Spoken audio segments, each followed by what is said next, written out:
Ya, balik lagi bersama gua di channel MU Glory dengan kekalahan MU di final Eropa. Gua ngerasa kekalahan ini menjadi tamparan telak bagi para manajemen, para staff, para coaching staff, dan juga para dewan direksi klub. Karena menurut gua pribadi, walaupun MU bisa nyampe final, gua ngerasa MU masih jauh dari kata cukup untuk berpartisipasi di kompetisi Eropa musim depan. Jangankan di kompetisi Eropa, di Premier League aja gua ngerasanya MU masih belum cukup. Jadi ya kita ambil sisi positifnya aja dan mari kita berbenah untuk mempersiapkan musim depan agar bisa dijadikan fondasi yang kuat untuk musim berikutnya. Karena MU nggak main di kompetisi Eropa musim depan, otomatis kebijakan anggaran klub juga akan dibatasi oleh financial fair play. Namun MU sendiri masih memiliki anggaran sekitar kurang lebihnya 100 juta pound sterling untuk merekrut dua posisi prioritas mereka, yaitu striker tengah dan posisi nomor 10. Anggaran sekitar 100 juta pound sterling tersebut belum termasuk dana tambahan dari penjualan pemain. Jadi kalau misalnya di total dari anggaran MU sendiri dan juga dari penjualan pemain kurang lebihnya sekitar 200 juta pound sterling. Nah, jadi untuk kesepakatan Matheus Cunha ini, gue yakin bahwa kesepakatan tersebut tidak akan gagal. Gue juga meyakini bahwa Matheus Cunha ini akan menjadi rekrutan pertama klub dalam beberapa hari ke depan, bisa jadi di pekan depan. Ini cuma masalah waktu aja untuk kesepakatan Cunha, karena persyaratan pribadi antara United dan Matheus Cunha ini sudah di ACC dan tinggal bagaimana United akan membayar ke Wolves saja. Jadi selebihnya kita tunggu aja nanti, entah setelah versus Aston Villa atau setelah kembali dari tour position ke Asia di akhir Mei.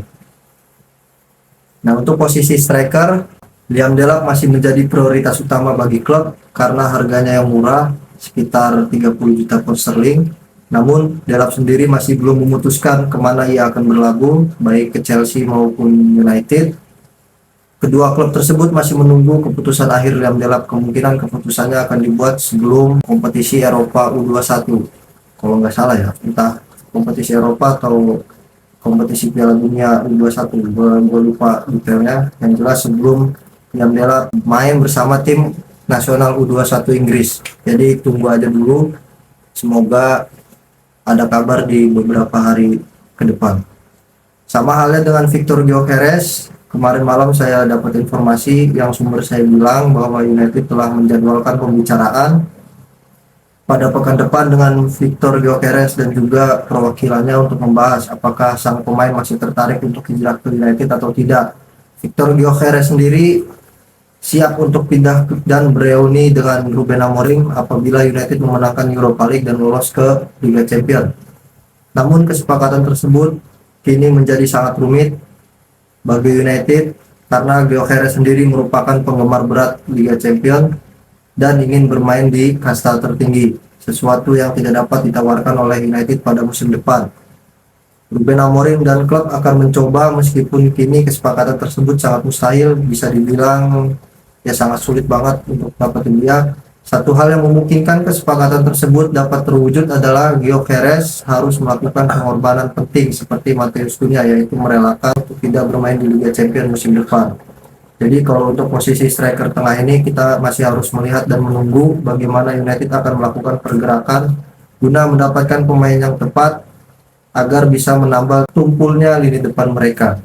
Nah, sekarang posisi Ruben Amorim, United masih menganggap bahwa dia adalah orang yang tepat untuk memimpin klub pada musim depan. United tidak mempertimbangkan apapun terkait posisi Ruben Amorim di musim panas ini. Mereka ingin memberikan dukungan penuh kepada Amorim dan berharap dia bisa mendapatkan para pemainnya sebelum tur pramusim agar Amorim dapat dengan mudah mempersiapkan timnya untuk musim depan. Jadi sebelum berangkat ke Amerika, Ineos ini memperkirakan dan berharap bahwa Amorim akan dapat full timnya. Jadi Amorim berangkat ke Amerika dengan tim yang sudah diregenerasi ataupun yang sudah dirombak. Ya kita tunggu aja bagaimana gebrakan dari unit Ineos ini.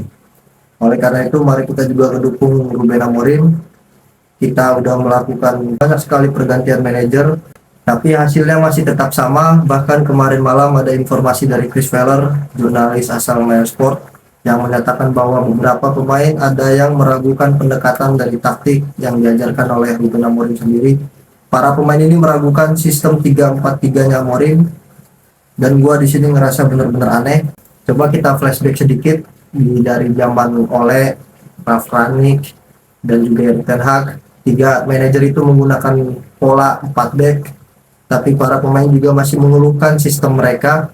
Bahkan ketiganya mengorbankan filosofi permainan mereka sendiri guna menuruti keinginan para pemain, tapi hasilnya masih tetap sama, masih nihil, dan tiga pelatih tersebut dipecat juga. Dan sekarang Ruben Amorim dengan pola 3 backnya. Jadi sebenarnya para pemain ini mau main dengan gaya seperti apa, dengan 5 back atau nggak usah pakai back sama sekali, gua nggak ngerti dan gua nggak habis pikir. Kayaknya cuma di United aja pelatih nggak ada harga dirinya, dan budaya seperti ini yang seharusnya bisa dirubah oleh manajemen.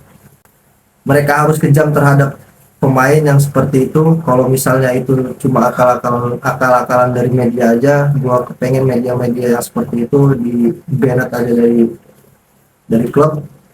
Kalau misalnya itu dari staffnya pecat aja udah, nggak usah mikir panjang lah, karena situasi yang kayak gini bikin keruh suasana. Dan gue berharap kali ini Amorim yang menang dan manajemen mendukung dia sepenuhnya. Mari kita lihat sejauh mana para hierarki klub akan mendukung Ruben Amorim. Untuk sektor lini tengah, Ruben Amorim menginginkan pemain yang memiliki kecepatan, kekuatan, dan juga segi atletisnya kuat ke sektor lini tengah. Ia mengatakan kepada Departemen Pemandu Bakat bahwa ia menginginkan lebih banyak energi dan mobilitas di lini tengah, karena ia khawatir pilihannya saat ini tidak memiliki kecepatan, kekuatan, dan segi atletis untuk bersaing di Premier League. Ia mendekati final Europa League kemarin dengan rasa khawatir terhadap kemampuan timnya untuk bersaing secara fisik dengan Spurs. Jika dilihat dari keinginan Amorim yang seperti itu, gue pikir nama Morten Hjulmand dan juga Ederson cocok untuk mengisi posisi tersebut. Tapi kita tahu sendiri harga kedua pemain ini sangat tinggi, sekitar 60 atau 65 sampai 70 juta euro. Dengan harga yang tinggi itu, United harus menjual para pemainnya guna bisa membeli pemain untuk posisi selain striker tengah dan juga nomor 10. Bahkan untuk posisi kiper pun sepertinya United juga akan mulai mencari nama-nama yang sekiranya bakal dipertimbangkan untuk menggantikan Onana atau Bayindir jika salah satu dari kedua kiper tersebut ada yang pergi di musim panas ini. Jadi kita tunggu aja dulu bagaimana pergerakan United di bursa transfer musim panas ini.